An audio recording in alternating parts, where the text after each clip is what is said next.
Can you see the little hole? I want to take this off my bun. It's so cute. Also, this one can be a little bit stubborn. Don't tell her I said that. I'm sorry. Hey, hatchlings. So today, we are going to clone some ivy.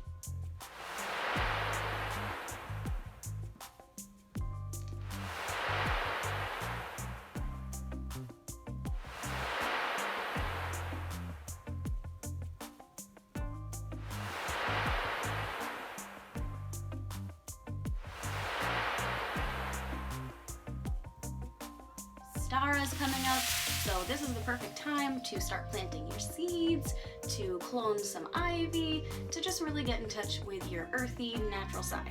So today, we are going to clone some ivy. So let's get to it. Today, I wanted to talk a little bit about a couple of types of ivy. Hydra helix, which is a common ivy. This is a new one that I started. This is a clone. She's a crawler. She's tenacious and she grows easy, strong, and beautifully.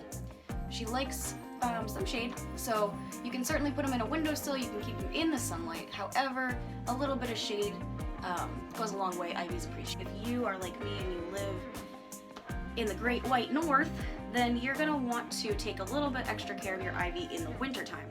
You're going to want to mist the leaves because they do dry out, so keeping the area humid and keeping your leaves humid and moist are very important.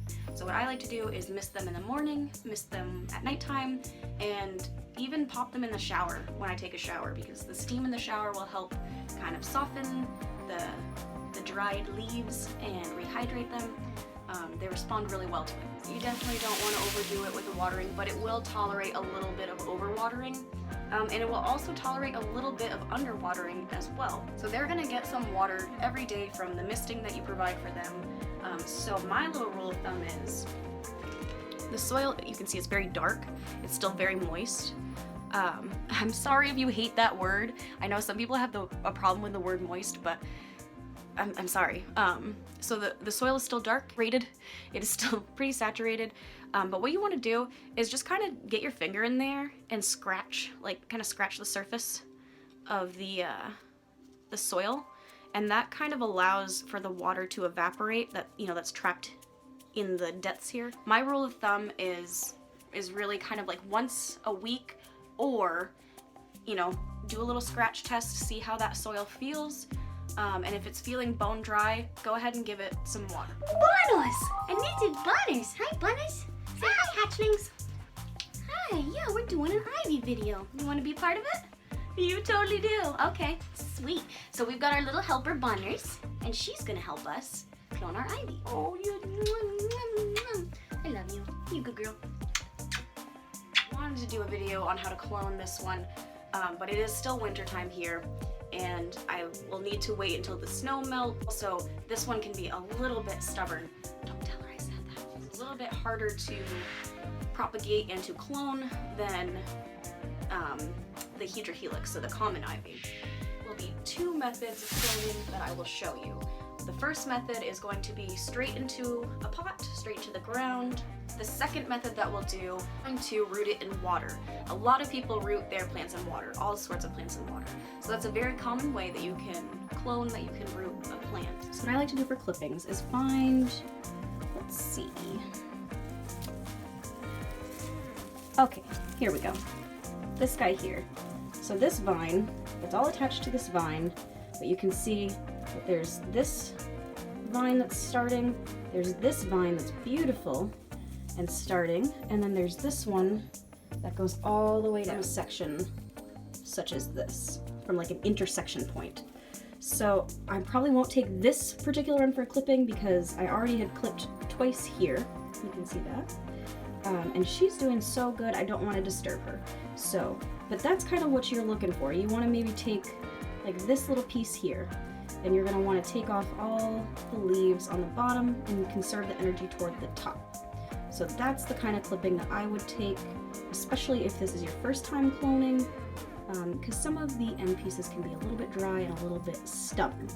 So, but these guys, as you can see, are just bouncy, boop, boop, boop, boop, boop, and they're just doing so good. So that's kind of what you are looking for in a clipping. Alrighty guys, let's take some clippings. So what you want is a pair of scissors. You can also use like an X-Acto knife. You could use basically any sharp edge that you have, but you do want to make sure that it is relatively sharp. So let's take some clippings. I'm gonna go ahead and do that. So when you take this clipping, you want to angle it downward, and I will kind of go over that with you a little bit more. It's kind of hard to film and clip with one hand, but you want to clip it at like a downward and diagonal angle. Trim it like so. So we're at a downward angle. I'm making that cut. So this is our clipping. And if you can see that little angle on the end there, let me see if I can get it to focus.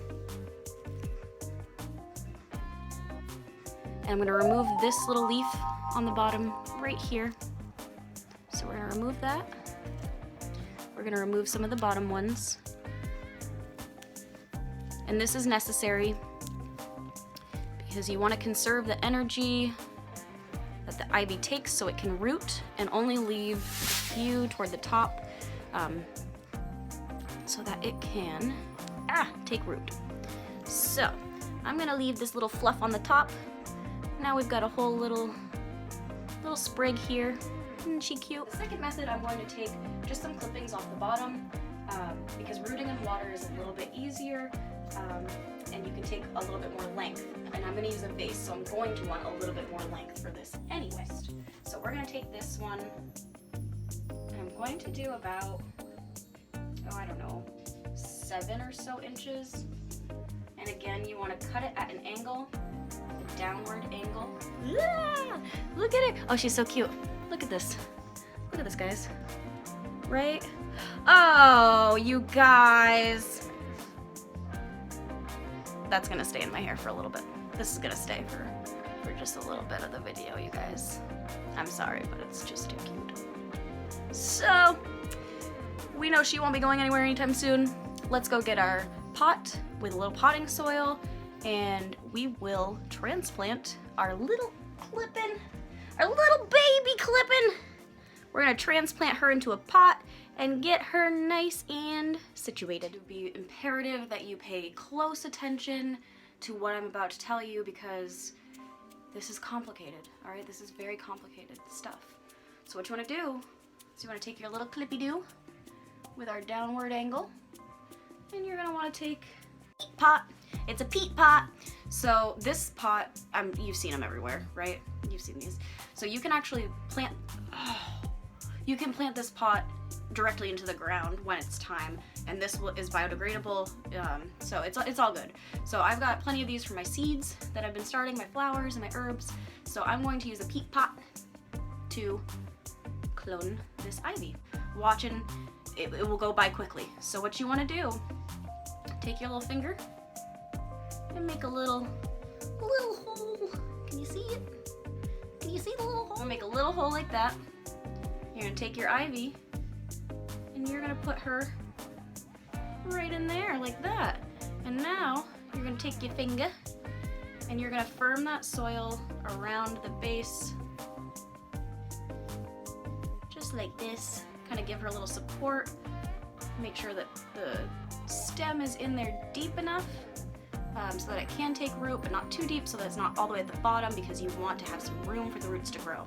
So look you guys! Now what you want to do, because I didn't wet my soil first, and you can either moisten your soil first or you can do it after, but you're going to want to give her a little bit of water.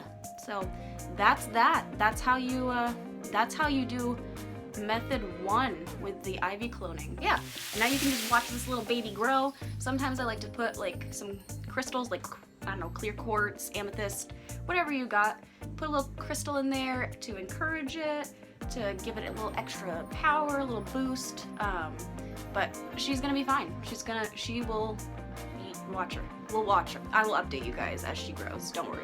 I want to take this off my bun. It's so cute. So, for method 2, I've got my little vase of water, or as my brother calls it, my bong. It's not a bong, it's a vase, but yeah. So we're going to take our vase, remove you, baby, And we're gonna take our ivy. So we're gonna find the section that I cut, which is the bottom here, and we're going to again peel off some of the bottom leaves. So we've got about 4 or 5 little guys that we're gonna save. Eventually, you might want to keep an eye on these two, and if they start to change in color or brown, or if these ones up top look like they are starting to brown and not do so well, you're gonna want to pull these guys off. Because again, you're gonna want to conserve the energy and conserve its resources to the roots and to just what's on the top. Take your clipping, and you're gonna pop it in water. And I mean, you can certainly kind of push it down a little bit more if you want, so it's not like buoyant, it's not like floating to the top there. So I love to do this because then you can watch your little roots grow in the water. And then you know how long they are, how big they are, if they're doing well, if they're not rooting at all. So this is a very good method, especially if you want to observe. Like if you're interested in green magic, or if you're interested in garden magic and garden craft, I would recommend maybe starting your clone in water, so you can watch the process of the roots grow and how fast they grow and how long they grow. So that would be my recommendation for your first clone, is to maybe root it in water. I know this was kind of like a quick and a little bit kind of chaotic video, but I hope you enjoyed it, and we will definitely be keeping track of these guys. We will be keeping an eye out on them. We're gonna track their progress, and we're gonna do a part 2 with this one and my ground ivy as soon as she has roots and the snow is melted. So stay tuned for that. I hope this helps inspire you to get a little bit of your green thumbs going, and just enjoy, because ivy, it's almost impossible to mess up. It's almost impossible to kill, and she will take off. You know, she really, like, she does her thing. She does her thing. So you shouldn't have any problems. It's a great plant for beginners. So yeah, so thank you so much for watching, hatchlings. It means so much to me that you spend a little bit of your time with me today, and I hope to see your beautiful garden grow soon as well. So have a great day, hatchlings, and blessed be. Bye!